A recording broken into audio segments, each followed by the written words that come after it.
हमारे देश के अंदर एक सबसे बड़ी और एक समय पर देश के अंदर सबसे लंबे समय तक देश के ऊपर राज करने वाली पार्टी है कांग्रेस। और कांग्रेस के मतलब 50 प्लस युवराज हैं राहुल गांधी। अब ये राहुल गांधी खुद ऐसी हरकतें करते हैं या उनसे कोई करवा देता है, कोई गलती करवा देता है, ये तो बाद में ही पता चलेगा या राहुल गांधी जानते हैं। लेकिन राहुल गांधी कभी-कभी बैठे-बिठाए मुसीबत मोल ले लेते हैं। और इन मुसीबत मोल लेने के कारण राहुल गांधी अचानक ऐसी चर्चा में आ जाते हैं जिसमें राहुल गांधी के नंबर अचानक डाउन हो जाते हैं। और ये डाउन नंबर हो जाते हैं तो इससे एक संदेह तो हमेशा उत्पन्न होता है कि शायद राहुल गांधी के आसपास जितने लोग हैं, जिन्हें राहुल गांधी समझते हैं उनके अपने हैं, वही जानबूझकर राहुल गांधी को वो आगे ना बढ़े या उनकी छीछा-लेदर होती रहे, इसलिए शायद कुछ ना कुछ गड़बड़ कराते रहते हैं। हालाँकि राहुल गांधी के पास पूरी टीम है, होनी भी चाहिए क्योंकि बहुत बड़ी विपक्ष की पार्टी है, सबसे बड़ी पार्टी है। लेकिन आखिर राहुल गांधी को होता क्या है? राहुल गांधी के इसी मामले पर जो राहुल गांधी ने आम आदमी पार्टी जो ट्रैप लगा रही थी, जो फँसा रही थी राहुल गांधी को, उसमें ही फँस गए और बस कुछ भी बोल दिया। इससे राहुल गांधी की बहुत छीछा-लेदर हुई। हालाँकि राहुल गांधी अभी विदेश के अंदर है, मौज कर रहे हैं, इधर-उधर घूम रहे हैं, लेकिन कुछ तलाश रहे होंगे, जॉर्ज सोरोस से गले मिलना होगा या उनके बेटे से आपको याद है ना मिले थे जाकर। खैर, उस पर हमें नहीं जाना है, परंतु राहुल गांधी की जो ट्रैप राहुल गांधी के लिए आम आदमी पार्टी लगा रही थी, राहुल गांधी उसमें फँस गए हैं और पहली बार उनकी बहुत बड़ी इधर से उधर हो गई है। खैर, आपको बताते हैं। नमस्कार, मैं हूँ कुमार गजेंद्र, जनपद ऑन द स्पॉट में आपका स्वागत है। हमारे एक दूसरे social media platform podcast with Kumar Gajendra में भी आपका स्वागत है, जहाँ आप हमें सुन सकते हैं।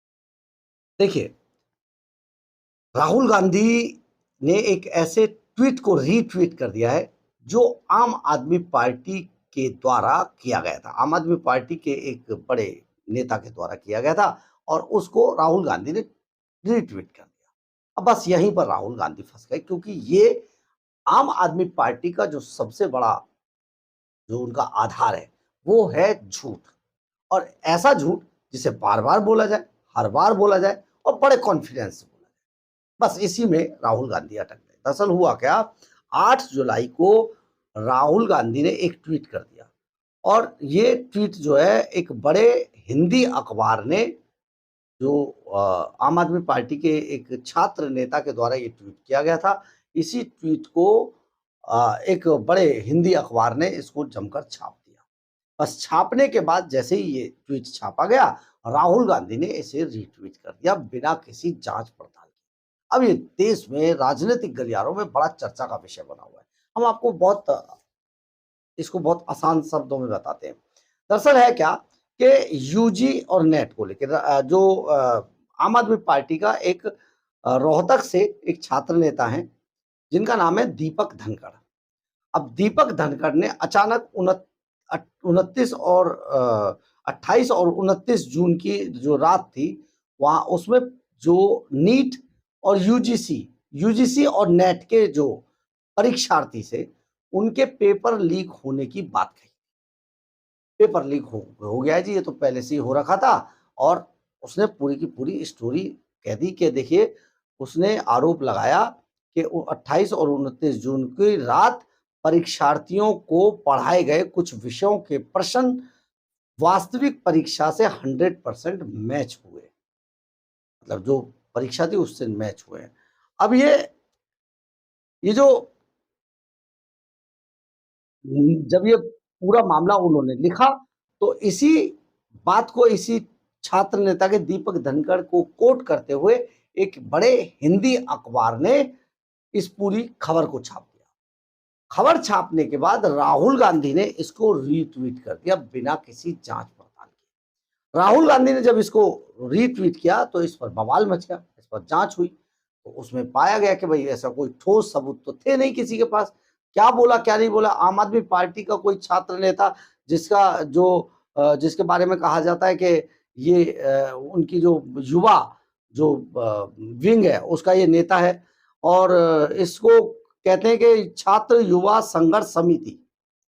छात्र युवा संघर्ष समिति इसका नाम है। ये उसका स्टेट प्रेसिडेंट है। 29 जुलाई 2024 को इसे स्टेट प्रेसिडेंट बनाया गया था और जो इनका लेटर है उस पर दुर्गेश पाठक, संदीप गुप्ता के इनके साइन है। अब ये शख्स जो है जिसका नाम है दीपक धनखड़, ये कॉकरोच जनता पार्टी से लेकर आम आदमी पार्टी के जितने भी कार्यक्रम होते हैं उन सब में दिखाई देता है। अब ये इसने एक फर्जी सा ट्वीट कर दिया, इसके पीछे कोई आधार नहीं बताएगा, कोई आधार भी नहीं था। अगर ये ट्वीट कर रहा था तो फिर एक तो उस अखबार ने छाप दी और राहुल गांधी ने तुरंत इसको पलट के रीट्वीट कर दिया। बस यहीं से बवाल शुरू हुआ कि आखिर राहुल, देखिए जो दीपक धनखड़ है, क्योंकि उसकी तो पार्टी झूठ पे टिकी हुई है, वो तो कोई भी झूठ बोल देगा। यानी कि आम आदमी पार्टी का अगर कोई भी ट्वीट आए, कुछ आए, तो उसको क्रॉस चेक जरूर कर ले, क्योंकि क्रॉस चेक अगर नहीं करेंगे तो आपको गलतफहमी हो ही जाएगी। पंजाब में अगर आप देखेंगे तो ऐसे ऐसे सैकड़ों मामले आपको दिखाई देंगे जिनका कोई आधार नहीं है, लेकिन वो उसको करते रहते हैं। छात्र नेता भी करते थे तो उन्हें पता है, और उन्हें अब एजेंसियां भी सीरियस नहीं लेती, कर ले भाई तू जा। लेकिन राहुल गांधी को लोग, क्योंकि बड़ी पार्टी के नेता, इसलिए उनको इन चीजों से बचना चाहिए था। उनकी टीम को भी राहुल गांधी को ये अपडेट करना चाहिए था, ये गलत है, ऐसा कोई आधार नजर नहीं आ रहा है, इसको क्लेरिफाई नहीं किया जा सकता है, इसको जस्टिफाई नहीं किया जा सकता है। तो ऐसे में ऐसी चीजों से बचना चाहिए था। परंतु राहुल गांधी की अब इसी मामले में बहुत सारी चीचा लेदर हो रही है। बहुत सारे लोग सवाल भी पूछ रहे हैं कि आखिर बताइए कौन सा सवाल मैच कर गया, या बताइए कहाँ पर, तथ्यात्मक कुछ चीज बताइए ठोस। तो ऐसे में राहुल गांधी एक बार फिर से बदनामी का शिकार हो गए। ये ऐसे समय में वो इसका शिकार बने जब पटना में उनका छात्रों की गूंज कार्यक्रम होना है, वहां पर कहीं राहुल गांधी घिर ना जाए। ये एक बड़ी बात आपको हम बता रहे हैं, और इससे कांग्रेस की कहीं ना कहीं साख लगातार कम हो रही है। बहरहाल, अगर आपको हमारी ये खबर अच्छी लगे तो आप इसे लाइक, सब्सक्राइब और शेयर जरूर करें। कमेंट्स बॉक्स में अपनी राय जरूर लिखें, इससे हमें बहुत बहुत बहुत ऊर्जा मिलती है। जय हिंद।